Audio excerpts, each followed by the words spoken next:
Hello, welcome to the question and answer portion of the 5 Pillars workshop. I've got a whole massive list of questions here, so thanks for everybody that submitted your questions. I've kept them anonymous just for the sake of going through them more quickly, but we've got like 20 plus questions. So I really don't want to waste time. Let's just get straight into it. First question. I can't have fish, nuts, eggs, or any seeds. So what fats can I have? Well, interestingly, a lot of these fat sources aren't actually the best sources of fat anyway. Best sources of fat, as far as animal products go, is any fatty cuts of meat, really great. Any kind of rendered animal fats, or things like butter and ghee, so that could look like tallow or lard, any kind of like dripping from an animal. So that could also look like goose fat, duck fat, chicken fat, even just eating the fattier cuts of meat. So instead of having a chicken breast, have a chicken thigh. You'll naturally be getting way more fats in your diet. As far as plants go, avocados and olives are pretty much your best bet. And the oils from those are quite safe as well. I wouldn't recommend cooking with them, especially over longer periods of time. So if you're going to fry something for a long period of time, don't use those kinds of oils. One alternative that you can fry with and is great for cooking is coconut oil. Coconut oil is really fantastic. It's really good because it's a saturated fat. So it mimics animal products in a big way because it's primarily saturated in nature. Second question, with considerations of food combining, which starches can I combine these fats with? So first of all, I have to point out, I've edited these questions a little bit, so there's a bit more of an essence to these questions than what I've put. But I have to first preface that starches aren't an essential part of the diet. They're not required. Carbohydrates are not required at all. They're the one macronutrient group that we don't need. There is no essential need for them. You can live in ketosis for extended periods of time. Think about the Inuit, or how the human race survived through the ice ages many years ago. There was no vegetation. There was no carbohydrates available. They lived purely in ketosis, and all they were eating was fat and protein from animals. So you do not need to have starches. Not an essential part of the diet. If your gut, if to be honest, this is part of the 5 Pillars workshop. If your gut is in a state where it's damaged and you're doing the 5 Pillars, your gut probably isn't in a position where it can handle any starch at this stage at all. So you can just cut that out. It's totally fine. There's no essential need for it. If you are going to have carbs, it's probably better to have them in a monosaccharide form. So this is things like honey is a really great example. Or if you're going to have fruit, make sure that it's really ripe, because then it's going to be broken down and sort of pre-digested.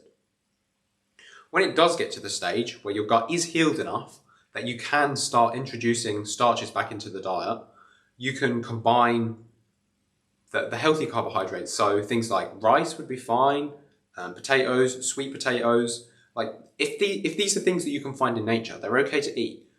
The carbohydrates we really want to stay away from are things that are highly refined and processed. So pastas and breads, these are things you want to stay away from. Sure, if you're having a bread that's prepared how it traditionally is, so you get like some kind of sourdough spelt that's been fermented and cultured, and it's had this whole big process, like really artisan bread, fine, that's okay. But for the most part, we want to stick to how foods really like come out from nature. So think potatoes, rice, things like quinoa would be fine, and different types of grains, but make sure they're being prepared properly. They need to be prepared properly. That's the big takeaway. Third question, eating in an 8-hour window. Because of my job, I eat at specific times, and so can you tell me if this is okay? So the biggest point about using intermittent fasting is not just the window itself, it's when the window is. You need to make sure that, especially if you're struggling with these gut problems, there's probably lots of adrenal stress and like nervous system issues, so like fight or flight, parasympathetic, dysregulation. Best way we can support this is to make sure that we eat a good breakfast as soon as we get up. So the 8-hour window is important, but it's more important that you're having breakfast first thing. So if you can do this 8-hour window perfectly, it would look like you wake up. So this is, if you've watched the 5 Pillars workshop, so the big picture, I've got that diagram. Go back and check that. It will show you want to eat first thing. 4 hours later, have another meal. 4 hours later, have another meal. And then you're in the 8-hour window, but you're also doing the other part of the intermittent fasting, which is important, which is eating early in the morning and supporting the the regulation of your hormones, calming your stress response down. Question 4, what are electrolytes? So quite an interesting question actually. Talk about electrolytes all the time. I didn't really consider it. A lot of people don't actually know what they are. So electrolytes are basically, the primary electrolytes are sodium and potassium, but also other things that have electrolyte kind of roles are different types of minerals. So the reason electrolytes are classified as electrolytes is because they've got basically an extra electron. And when they're dissolved in liquids, so think, if you get distilled water and you put two, like a positive and a negative, I don't know what you would call it, a positive and a negative point, no current can pass. It's not conductive. And that's because there's no way for the electricity to pass from one point to the other. Whereas when you add salt to the mixture, so salt being sodium chloride primarily, so sodium, has got this extra electron. So the electricity can flow along this extra electrons and can travel through the liquid. So we're mostly liquid. We're like 60, 70, 80% fluid, water. So we need to have these electrolytes in the muscle tissues and in the nerves and in all of these different parts of the body to allow these nerve signals to be able to pass through. Like when your brain says move hand to do this, it's firing along electronic signals and they're firing through electrolytes. So like I said, biggest electrolytes are sodium and potassium. What is making my stool dry and how do I prevent it? Question 5. So this can be a multifactorial problem, but your best bets are making sure that you're eating enough fat, because fat is sort of like a lubricant. Making sure that we've got enough fat and enough bile flowing really helps to speed the transit and regulate the speed of the bowel movement. But it also ties into electrolytes. If you've got an electrolyte imbalance, like I said, electrolytes, they're used to conduct electricity, but they also draw moisture to them. So if you have an electrolyte deficiency in your body, as soon as you take electrolytes, you're going to absorb all of the electrolytes out of your digestive system because your body needs them. But that means you also take all of the water out of your digestive system, which can lead your stool to get really quite firm and quite solid and quite hard. So this is why hydration is really two parts. It's not just about drinking enough water, it's about drinking enough water and making sure we have the right balance of electrolytes. Because otherwise, the extra water we drink will just absorb and we'll pee it out. So we have to make sure we get the balance and the right amount of electrolytes, especially in the gut, so that the water that we drink can stay in the gut, which can help bulk the stool out and soften it. That's why magnesium is a really popular laxative, because it's osmotic in nature. It draws moisture to it. So it keeps moisture in the gut, which allows the stool to be softer and easier to pass. Okay, question 6. What juicer do you recommend? Add on from the last question, juicing, best way to regulate this. So if you're having these hard stools, you could use sort of like a smoothie. You can use vegetable juice, fresh vegetable juice from this juicer, combine it with raw egg yolks and fat. Really amazing combination because you're getting the electrolytes, you're supporting the liver health with the juice and with the fat, and you're stimulating the lubricating factors from it. So it's like it's really good for regulating your bowel movements and primarily reducing the how hard the stool is. That's what can make it really hard to pass. So what juicer do you recommend? I've got a link that I can provide you. If you need a juicer, just reach out and let me know. I'll send it to you personally. Generally, you want to go for, so there's two types of juicers. There's centrifugal and masticating. You always want to go with masticating.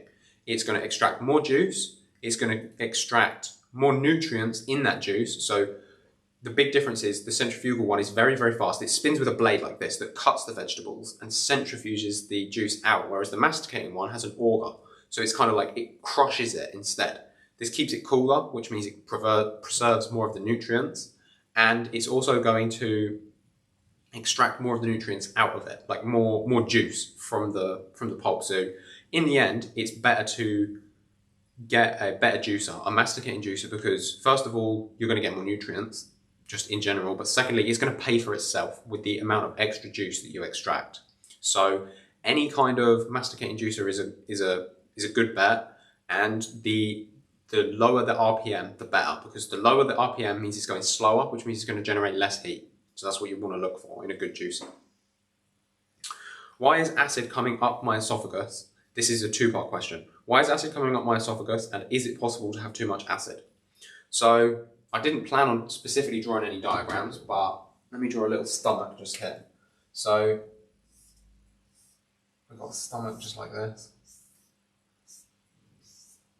So acid is in here. Oh, we've got a nice green marker so I can do this. So we've got acid in here. This is all acid. And this up here there's a valve. And this valve is a sphincter. So that means it's a spherical muscle. And the thing that tells this valve to contract is to make sure that we have enough acid in our stomach. So if this acid there's not enough of it, or it's weak, and it doesn't signal this sphincter to shut, the acid, even if it's weak, is still going to be irritating up here, because the stomach has got this really, really thick mucosa, this really strong protective barrier. And it's the only thing that stops your stomach from digesting itself, because the acid is so strong. If you didn't have this mucosa, you would digest yourself. So what's happening is this acid is refluxing back out of the stomach because it's not a strong enough acid environment. Let me just take this lid off, sorry. And it's refluxing back up here. And this part of the esophagus is not designed to handle this level of acid, even though it's weak, and it causes erosion, and it's painful, and it gives you symptoms of reflux, and it gets all inflamed, and it's really painful. So the most important thing is that the stomach acid is strong enough, and that's what signals this valve to shut, which means nothing will be refluxing up here, and this stomach is designed for the acid anyway, so it won't be a problem. And that ties into this second part of the question, which is it possible to have too much acid? And the answer to that is yeah, it is, but it's not going to result in this symptom, because as I've said, this valve is regulated by the strength of the acid. So if you have too much acid, this cannot be open, because this is closed by the potency of the acid. So if you have too much, this valve is going to be shut really, really tight. So you're not going to get reflux as a symptom if it's too much. If you have too much, that's going to tend towards symptoms of things like gastritis. But in my experience, too much acid is extremely uncommon. It's like 1 in 20, 1 in 25. It's very uncommon. It's very rare.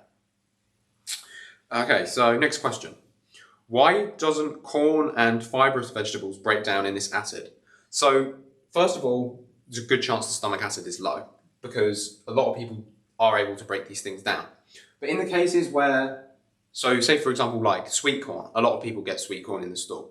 That's just because the corn is literally indigestible. It's the acid, even strong acid, isn't enough to break it down, and that's because we're not really designed to eat those things. That the acid isn't designed to break that down. The corn and like the fibrous parts, they're designed to be fermented by the microbiome.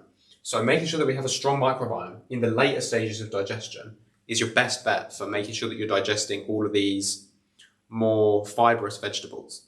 But if it's at the point where you're getting like really, like you eat something, like say you eat a salad and you go to the toilet and you're literally seeing like pieces of salad, like leaves, and it's not digested at all, that's probably a good sign that there's no stomach acid and the microbiome is struggling too. So it's probably a bit of both there. Is apple cider vinegar good before meals? And two-part question, does apple cider vinegar make your stomach more acid? So you can take apple cider vinegar pretty much however you want. You can add it to tea, you can drink a little bit before your meals, you can have it with your meals. My favorite way to use it is use it to make your meal better. Instead of it being a chore and like, oh, I have to take my apple cider vinegar to help my stomach acid, just make some vinaigrette out of it. Make some mayonnaise and add the vinegar to it. If you're having a salad, dress it with some vinegar. This is going to help your stomach. It's going to help this acid level increase. So so there's two reasons we need strong acid. First of all, we need it to shut this valve. So if you're having reflux, you need to make sure you're getting this shut. So apple cider vinegar is going to help with that, especially if you're having reflux with a certain meal. It means the acidity isn't low enough. So if you take vinegar with that meal, it's going to help. But secondly, it activates the enzyme that works in the stomach to break down protein called pepsin. And this pepsin works in a very specific range between 1 and 3. And apple cider vinegar is about 2.5 to 3. So taking apple cider vinegar is going to really help with this enzyme activity. So yes, taking apple cider vinegar does make your stomach more acid, And you can take it before meals, you can take it with meals, you can take it after meals, you can take it whenever you want, really. You can, even if you're doing like fasting, you're doing juice fasting, you can add it to some of your juice. It's great. It's generally really good. Is it best to heal the stomach by eating protein and starch in different meals? Yeah, it is. And like I said, if you're at this point where you're really struggling, it's probably better to exclude starch altogether. In the Leaky Gut Masterclass, first of all, that one is free. But also in the pillar about the mucosa, you'll see that when the brush border enzymes are damaged, we just lose the ability to digest starch. So initially, until the gut is healed enough that it's restored those enzymes, avoiding starch totally is important. But then once you're improving and the gut is starting to heal and you're able to introduce starch again, yeah, avoiding having protein and starch together can be really helpful because they're kind of on opposite ends of the spectrum, and it makes your body put in way more work. And if your body's just getting strong enough that it's able to start digesting starch again, you don't want to just put loads of extra work on it. It's still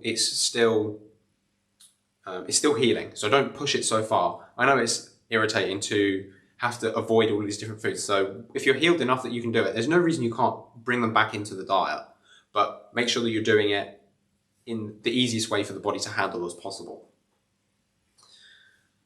Okay, what question were we on? What is a good vitamin patch? So I like to use the Patch MD multivitamin. It's great. It's got all the vitamins. It's got a bunch of minerals in it. It's got some vitamin D. And the reason I like this is it's like lots of people like to take their vitamin and mineral pills, but if it's going in your gut and your gut's damaged, first of all, you don't even know if you're absorbing any of it. And secondly, you don't know if it's doing more damage to the gut. All of the fillers and binders and random stuff that could be in there, you don't know what it's doing. These patches, they're great because you can just stick them on your back. You can stick them anywhere where you're not hairy. So you can stick them on your back, on your legs, on your arms. It doesn't really matter. And you just absorb it through your skin. That way, you're bypassing both problems because you know that they're specifically designed to be transdermal. So they're designed to come through the skin.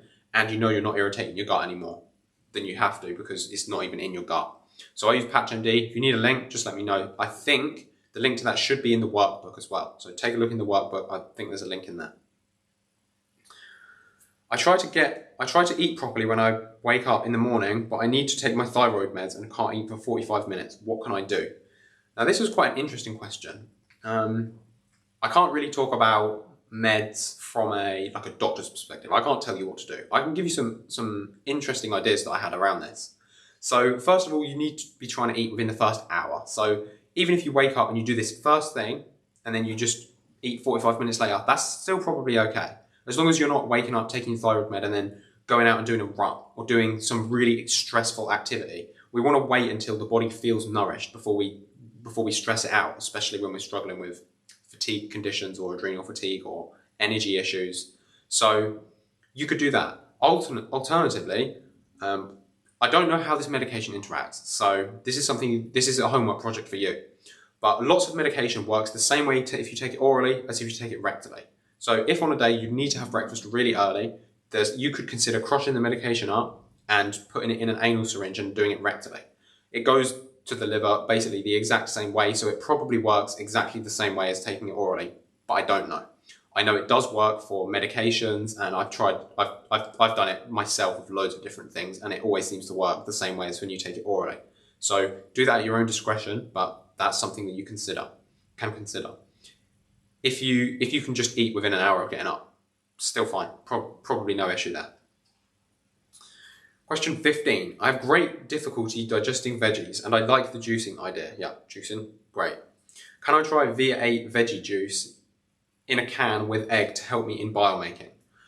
So you will get some benefits. Thing is, first of all, it's in a can. It's not great, especially I know that V8 is made with lots of tomato. Tomato is very acidic and it leaches a lot of the chemicals from the can.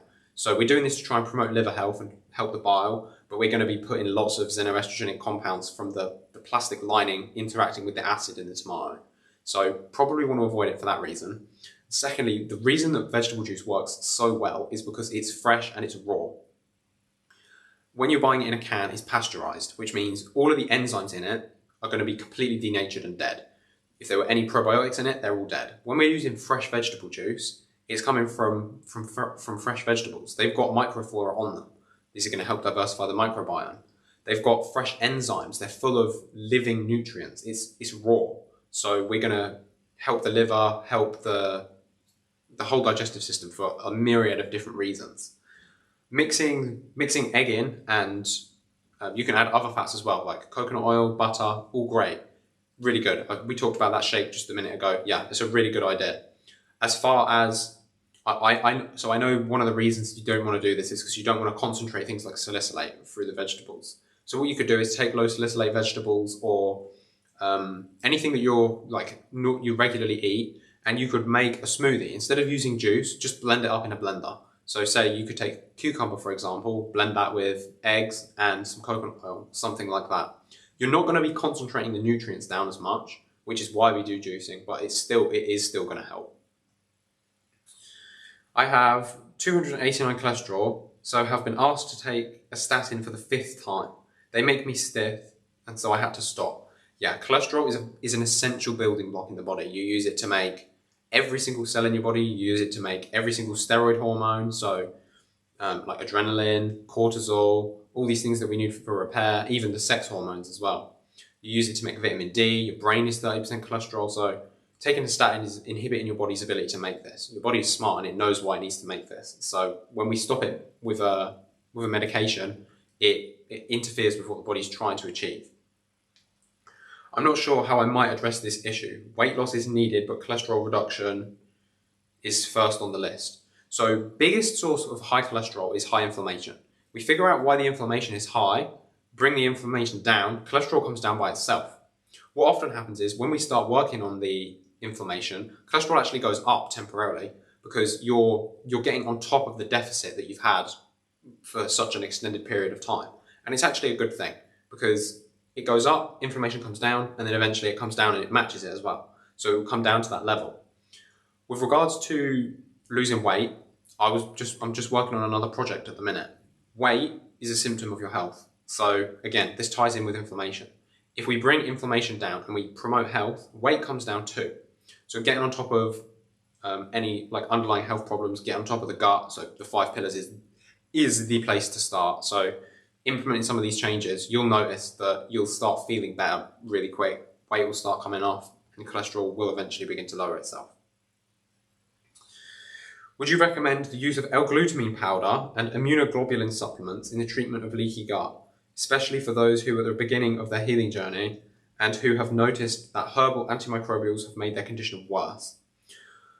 So I'm more of a proponent of going for like, how would we normally get these things? And these are the kinds of things that we should be doing naturally. And if we need things on top, great, but make sure we're doing the base first. So with regards to L-glutamine, best source of L-glutamine is juicing vegetables and making meat stocks and bone broths. If you're doing those things and you still don't feel like you're getting enough glutamine, you can supplement it. But in my experience, you'll get plenty from doing those things. And if you're not doing those things and supplementing with L-glutamine, to me, that does not make any sense. Because it's not just L-glutamine. Your gut doesn't just use L-glutamine to heal itself. It uses N-acetylglucosamine and it uses so many different substances that are present in these whole food forms, and that's why it's important we focus on doing that instead. With regards to the immunoglobulin supplements, these are parts of our immune system. So anything that we can do to promote natural and innate immunity will help. I'm going to talk a little bit about another project I'm working on in a little while, and it's about really strengthening our innate immune system. But as far as that goes, working on the microbiome is really important too. A lot of the immunoglobulins and immune factors in the gut are regulated by our mucosa and the bacteria that live on them and their interaction. So making sure we help those two a lot is really important. Way more important than supplementing with the supplement. If you do it and you feel better, great.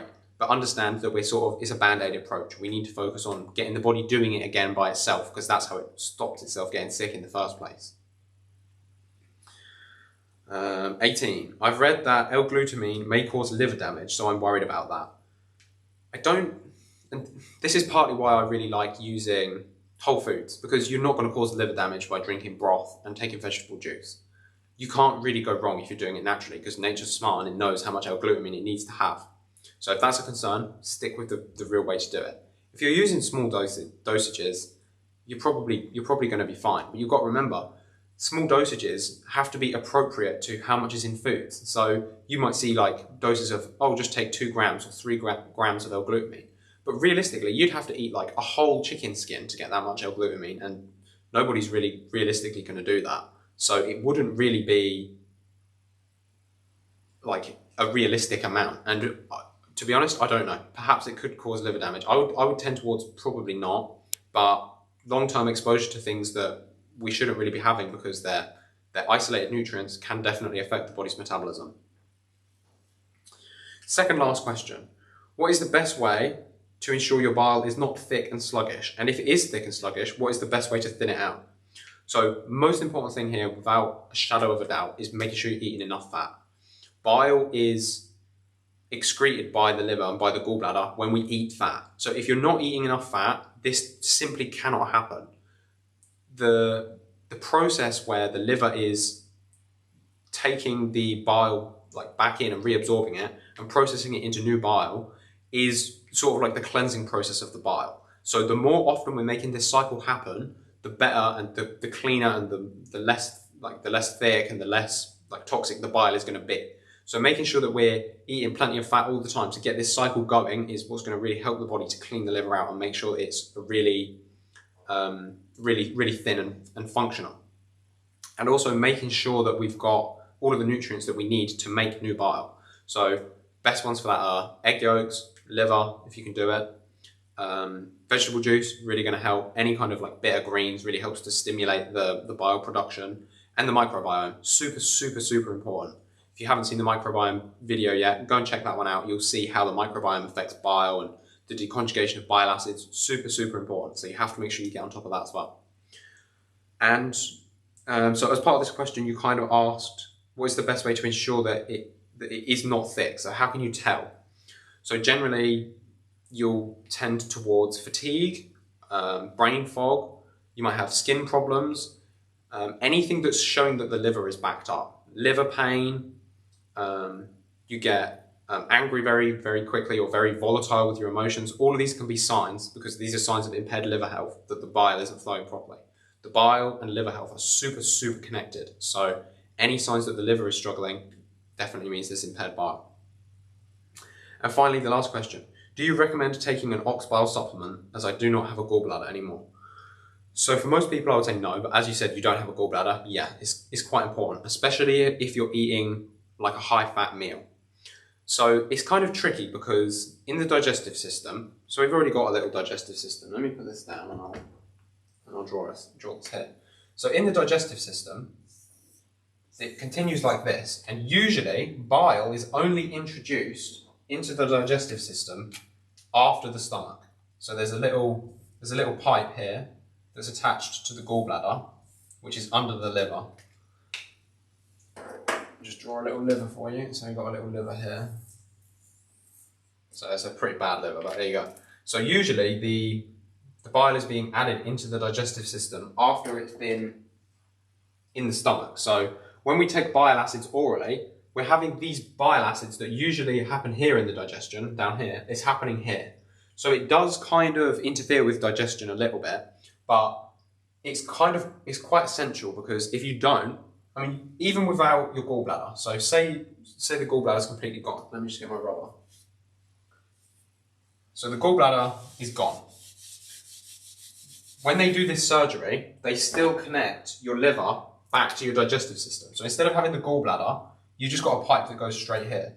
So you're not able to collect and concentrate and store the bile, but you still produce it, and it just drips constantly into the digestive system. So if you eat a really fatty meal, so like say you had a steak with loads of butter or like loads of olive oil or something, you're going to want to support the digestion of that, because your liver is going to struggle to produce all of that bile in one go, because it doesn't have anywhere to store it and concentrate it anymore. So that's one point. You need to make sure that you're digesting that fat, otherwise it's going to give you loose stools. You're not going to emulsify it properly, and then that's also going to mean you don't absorb any of your fat soluble vitamins, and you don't want a fat soluble vitamin deficiency. That's very bad. So it can be helpful. But also another consideration when you've got no gallbladder is that now all of the bile that's being produced here is just leaking into the digestive system all of the time. And this can be quite irritating to the gut. It can irritate the lining here because it's not used to having bile when there's no fat. So this can get irritated. So being cautious and being aware of this is important, and making sure that we're having some fat with every single meal. It can be a good idea to make sure that the bile that's being released into the digestive system has something to bind to. In this case, one of the best things you can do is use coconut oil. So coconut oil is really great because half of it is medium chain triglycerides. So the first half is lauric acid. This is a long chain triglyceride. This requires bile. But the other half is medium chain triglycerides. And these don't require bile. They don't need to be emulsified to be absorbed. They come into the gut and they can absorb straight into the lymphatic system. So that way you can get loads of extra fat in without having to use bile to digest it. So if you're going to increase the amount of fat that you have in your diet, coconut oil might be a really good option because it's going to require basically half the amount of bile to digest and absorb as any other kind of fat. One caveat is that it's not going to have many fat soluble nutrients because it's not an animal based fat. Something you could do is use egg yolks or whole eggs. Eggs have got all of the fat soluble nutrients. So if you're combining egg yolks with the coconut oil, you'll get the best of both worlds because you're getting easy to digest fat from the coconut oil, but you're also getting all of the nutrients that you need from egg yolks, and egg yolks are already like somewhat emulsified. Like if you've had an egg yolk, it doesn't really feel oily and greasy. There's quite a lot of fat in it, but it's already quite emulsified, so it will be way easier on the digestive system. So I believe that's every question. Yeah, that's every question. So I genuinely hope that you've enjoyed the 5 pillars and you found it helpful, and that you're going to implement some of these changes and see like some significant changes in your health. I know, so I basically distilled all of this from my own journey and working with some clients, and like coming at my gut health from this kind of perspective has had a remarkable effect. It's stopped me chasing supplements. It's made me realize like you actually have to get the fundamentals right. And hopefully with all of these questions answered, you know exactly what you need to do to implement all of these changes now. So this brings me on to, I wanted to talk about the next course that's coming up in the Academy. And it's really important that you understand this, because now we've covered all of the physical aspects of good gut health. But we also have to consider the fact that the gut is intrinsically linked to the nervous system, to the parasympathetic nervous system. So let me draw it. So we've got ourselves here. So this is probably not going to be the best drawing in the world. So this is a person, clearly, and we've got a nervous system that runs down here. And this is inside the spine. We've got the primary nervous system. So this is sort of like the fight or flight. So this is when you're being chased by a tiger, or I mean, we don't really get chased by tigers anymore. It's more like you've got a deadline to meet, or your kids are just making you really frustrated. It triggers this, and this mobilizes all of your energy into your extremities. So you're ready to run. So you're ready to fight the tiger. But coming out of the nervous system at the top here, we've got the vagus nerve, and we've got other kinds of nerves, and these are part of the parasympathetic nervous system. And para means sort of next to, and you see they're next to it. And these are the things that regulate all of your autonomic nervous system. So these are things like digestion, like liver function, your breathing, your heart rate, all of these different things. And if we've done all of this, we've helped the gut as much as possible. But if the body still believes it's always being chased by a tiger, so if you're stuck in what's called sympathetic dominance, which is where this nervous system, this core one, this primitive one, that's designed to help you escape from a tiger that's chasing you, if this one's activated all of the time, you're underfiring on your nerve signaling to your gut, to your lungs, to your immune system. And even if we do all of these things right, if we don't get this right as well, you can struggle. So if you implement these changes and you see some good results, but you don't get all the way, and this is what's happened with me. This is what happens with a lot of people, especially if you've had some kind of extreme events. So I can give you an example. I had a trampoline accident, which put pressure on this and cut the nerve supply off. So you can imagine how that's going to affect the parasympathetic nervous system on a massive level. But if you've had any kind of trauma, even a car accident or like a sports injury, even emotional trauma can do it, because it can put you in a heightened state of arousal. even being chronically ill. So if you've had these problems for a long time and you've been in pain for a long time, this can really overfire the fight or flight system. And we need to bring the firing of the fight or flight down and strengthen the parasympathetic nervous system. I am designing the next course around this. This course is going to take me some time because this is still something I'm researching myself, and these are still changes that I'm implementing myself. But being able to realize when you're in this hyper aroused state and bring yourself from being in fight or flight into rest and digest has immediate and massive effects on all of these things. Because as I've said, we designed the 5 pillars to support the function of the gut health.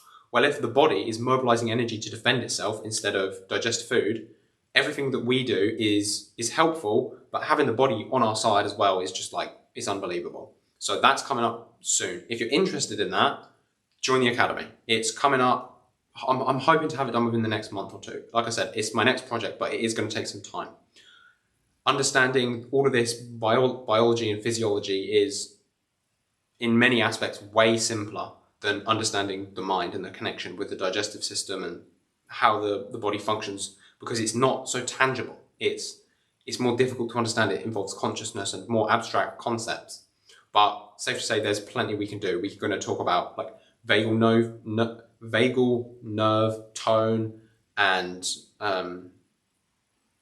so that's things like cold showers, singing, but also like meditations and just ways to really move the body into this rest and digest state so it can really actually begin to heal and build itself up instead of constantly tearing itself down.